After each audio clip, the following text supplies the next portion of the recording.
Assalamualaikum warahmatullahi wabarakatuh. Selamat pagi Pak dosen dan teman-teman semua. Kami dari kelompok Kapten Warbun dengan saya Sarah Salsabila. Nah, kami di sini sebelum kita mengawali perkuliahan, ada baiknya kita berdoa dengan keyakinan masing-masing. Berdoa dimulai.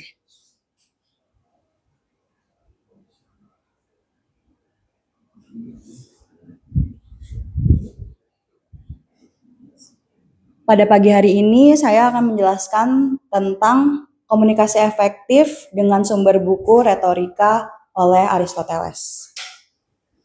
Sebelumnya, komunikasi efektif dan retorika itu sangat berkesinambungan ya, karena sama-sama keterampilan atau seni dalam berbicara.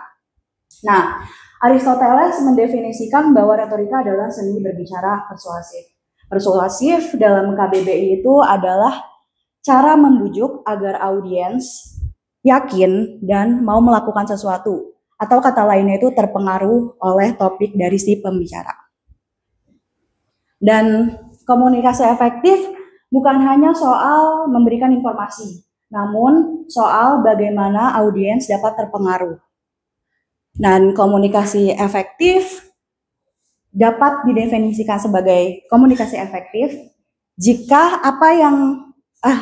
pesan yang disampaikan itu dapat dipahami, diterima, dan mempengaruhi audiens. Aristoteles mengajarkan bahwa komunikasi efektif dapat dianggap efektif jika pembicara mengetahui 3 hal, yaitu 1, tujuan. Pembicara harus tahu apa yang mereka harus capai. Misalnya agar audiens setuju, beraksi, ataupun merubah pikiran audiens. Dan yang kedua adalah mengenali audiens. Pembicara harus paham siapa yang ia hadapi. Misalnya dari segi usia, emosi, latar belakang, ataupun keyakinan audiens. Dan yang ketiga, pembicara harus memilih strategi terbaik, yaitu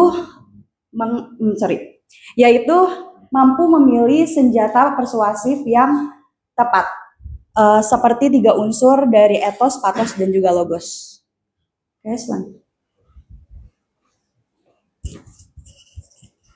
Oke, seperti yang dijelaskan oleh Sarah tadi, jadi komunikasi yang efektif itu nggak hanya memberikan informasi dan menerima informasi, tapi juga di situ ada persuasi.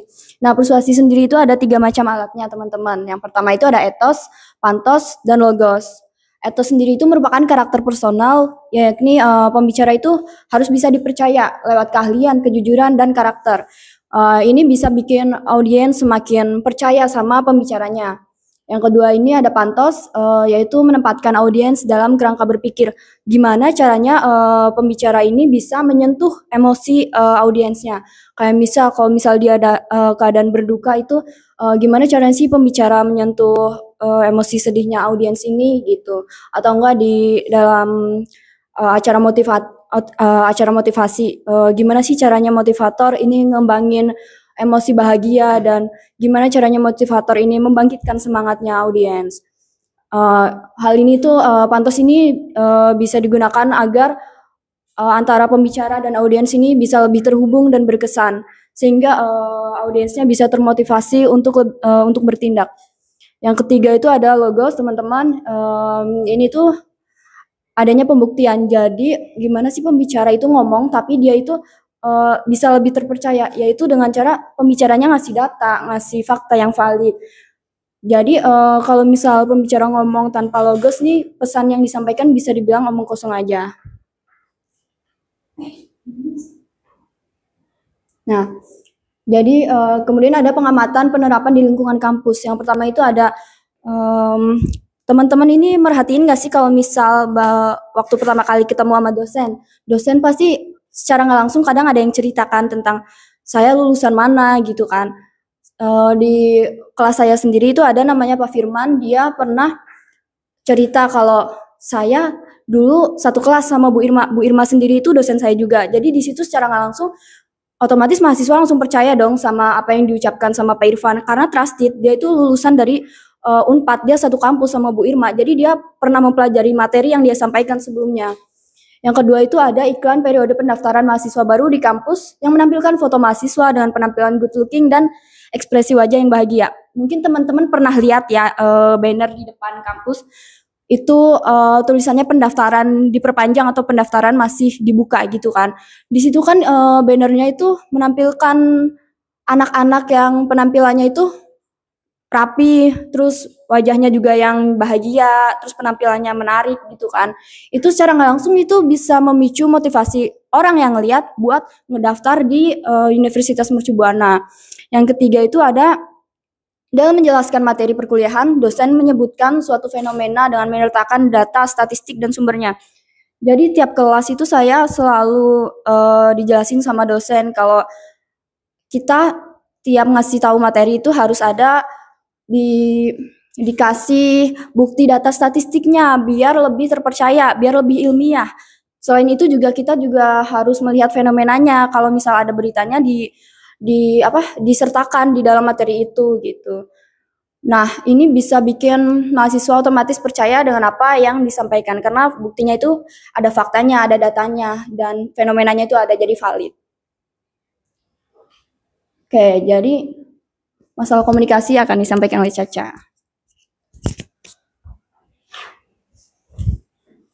Oke, jadi masalah komunikasi efektif ini ditulis oleh Hapsari dalam judul jurnal Analisis Komunikasi Persuasif Capres 2024 dalam debat KPU atau kajian retorika Aristoteles. Nah, hasil pengamatan dalam debat pemilu 2024, para kandidat menunjukkan ketidakseimbangan dalam berkomunikasi karena tidak adanya etos, patos, dan juga logos, sehingga komunikasi tidak berjalan dengan baik.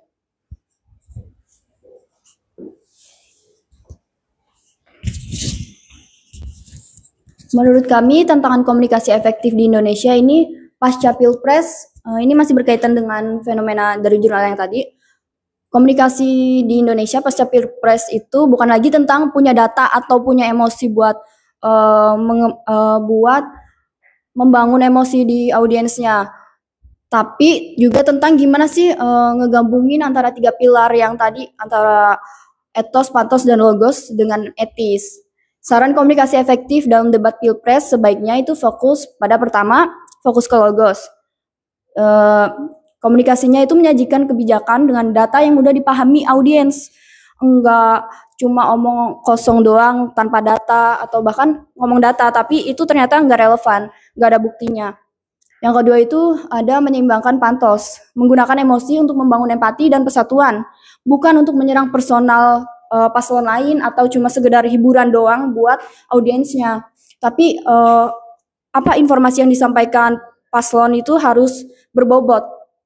Yang ketiga itu memperbaiki etos, memastikan kredibilitas melalui konsistensi ucapan dan perbuatan, bukan cuma pencitraan di panggung aja.